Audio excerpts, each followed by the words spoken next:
collectif, hein, une domination territoriale. Au bout de 90 minutes, on n'a pas reconnu l'équipe guinéenne. Oui, ça c'est vraiment, si je peux appeler comme ça, une désolation. Hein. Ouais. On avait cru qu'ils allaient avoir ce cri d'orgueil en deuxième mi-temps, mais ça n'a pas été le cas aujourd'hui. Les Ougandais, ils étaient venus pour faire ce match-là. Ouais. C'est ce match-là qu'ils étaient venus faire. Si vous remarquez, l'entraîneur, il était là du début à la fin. Il sait qu'il a mis quelque chose aujourd'hui pour faire battre cette équipe guinéenne. Et les Guinéens n'ont jamais trouvé la clé du match. Voilà, on prend 3 buts. C'est ça aussi la haute compétition, hein, les Africains. Tout à fait. Tu peux perdre un match et puis venir gagner 2 autres matchs. Surtout que la Guinée aussi a perdu aujourd'hui, qui gagne les 2 matchs pour faire 9 points. Là, maintenant, on va prendre les calculatrices. Je sais que les Ougandais aussi, ils feront la même chose. C'était l'équipe qui ne gagnera plus maintenant les 2 matchs. Ils vont se retourner. L'Algérie aussi va faire pareil. Mais si c'est comme ça, quand même, nous devons terminer cette compétition. Ce n'est pas cette équipe-là. Il faut avoir le courage aussi de le faire. Il faut changer d'autres choses dedans. Il y a les enfants qui étaient sous le banc. Quand ils sont rentrés, on a vu. Il y a plein sous le banc. Il faut changer quelque chose aussi, à un certain moment. Défaite 3-0. Vous, en tant que consultant, hein, vous avez vu plusieurs fois le Sili jouer les matchs. Dans ce match-là, qu'est-ce qui a manqué à l'équipe guinéenne? Moi, je pense que ce qui a manqué, c'était la première mi-temps, le collectif.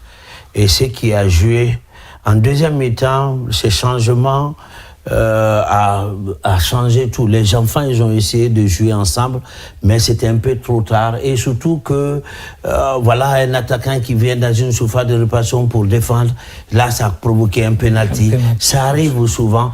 Mais il y a le positif aussi qui est sorti de cette défaite. Moi, je ne condamne pas totalement cette formation guinéenne. Je trouve qu'en deuxième mi-temps, elle a été très combative.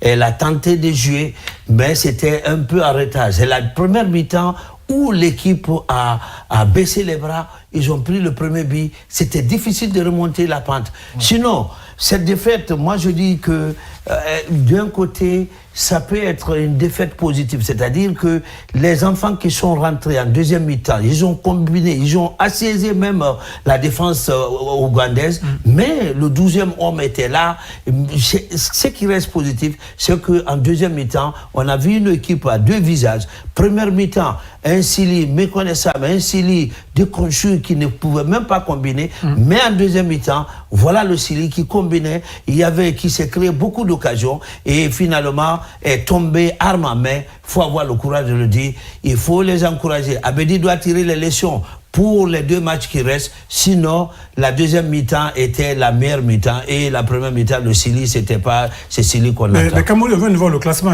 qu'on a affiché. L'Algérie est toujours en tête avec 4 points désormais.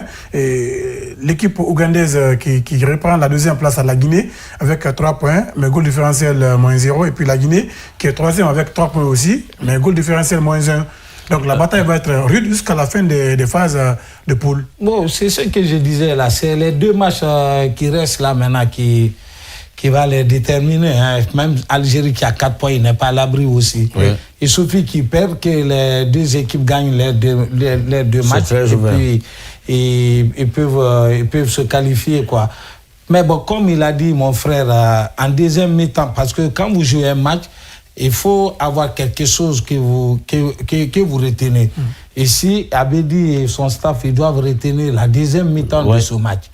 La deuxième mi-temps aussi, même le coaching, ça a été, parce qu'on a failli avoir un penalty, mais ce n'était pas évident. Donc l'arbitre, il est parti voir VAR, ils ont dit qu'il n'y avait pas penalty. Donc, mais ça, c'est en deuxième mi-temps. En première mi-temps, on n'arrivait même pas dans la surface de réparation ougandaise. Donc, en deuxième mi-temps, Abedi, il faut qu'il sorte ce match-là parce qu'il en a ça. Tous ces enfants-là qui sont avec lui, il adore tellement. Et son staff, ils sont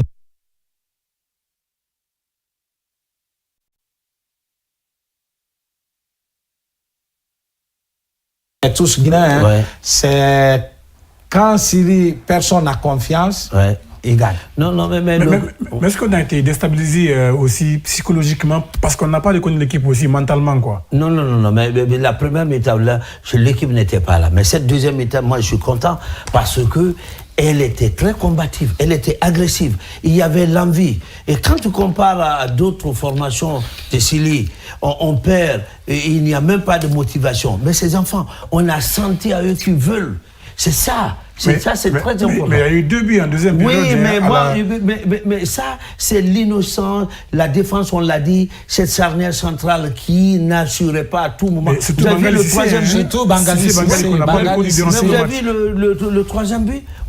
Parce que il y a eu une mauvaise lecture. Est-ce qu'on va faire une défense en ligne? Qui va bouger? Et il n'y a pas de couverture. Les deux sont rentrés. Le latéral était de l'autre côté. Et ben, l'attaquant n'était pas en hors-jeu. Il a reçu le ballon, il a dribblé le portier, il a mis au fond du filet. Donc il faut retenir quel doit être l'alignement de la défense. Au niveau de la charnière centrale, il faut faire un changement. Le Tadem n'a pas marché pour les 2 matchs. L'entraîneur doit essayer de voir.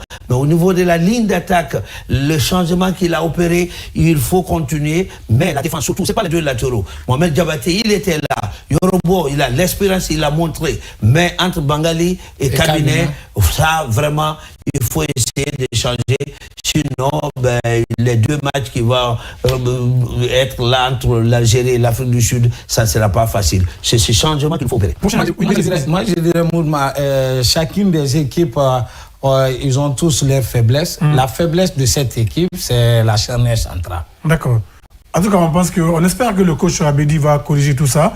Prochain rendez-vous pour la Guinée, c'est le lundi 11 août 2025 et à 14h temps universel contre l'équipe sud-africaine qu'on a vu, qui a tenu un échec l'Algérie. L'enjeu de ce match, ça serait quoi? L'enjeu de ce match, c'est beaucoup se référer en cette deuxième mi-temps. Parce que deuxième mi-temps, là, on a retrouvé une équipe guinéenne. On a retrouvé les vertus de l'équipe guinéenne. Ouais. Ça a joué, ça a provoqué, il y a eu des occasions aussi, quoi. Ouais. Donc, si et seulement si, il pouvait... Donc, vous pensez que c'est cette équipe qui doit être reconduite pour le match contre l'Afrique du Sud? C'est l'équipe type qui devait être. N'ayons pas peur de dire les mots. Il n'a qu'à mettre cette équipe de la deuxième mi-temps qui va commencer aussi la première mi-temps. On verra. Il y a d'autres aussi sous le banc. Oui, rapidement, une minute. Parce qu'on non, c'est ce qu'il vient de dire. C'est tout à fait normal. Je dis, ces changements au niveau du milieu, au niveau de la charnière centrale, c'est seulement ce qu'il faut faire et encourager. Et je pense que cette équipe sud-africaine, elle est prenable aussi. Elle joue la même chose que les Ougandais, la vivacité, combattre. Mais le Syrie est là, poser le jeu, et puis on va faire la différence. Bien, en tout cas, on a suivi 2 matchs aujourd'hui. L'Algérie et l'Afrique du Sud ont fait match nul, 1 but partout. Et puis la Guinée a été battue par l'Ouganda 3-0. Dans cette poule, l'Algérie est en tête avec 4 points, suivi de l'Ouganda qui a 3 points. Et puis la Guinée est 3e avec également 3 points. Et en bas du classement, les Sud-Africains ont 1 petit point. Et puis le Niger qui a 0 pointé dans ce groupe. Le programme de demain, samedi, 14h temps universel, Centrafrique, Mauritanie, et puis 17h Tanzanie, Madagascar. Ça a été un plaisir, Bamba. Merci beaucoup. Ouais, merci c'était un plaisir. Ouais. Et merci également à Ablaye Diallo et puis Amadou Gul, les juniors qui nous ont commenté ce match Ouganda-Guinée. Et grand merci également à toute l'équipe technique du côté de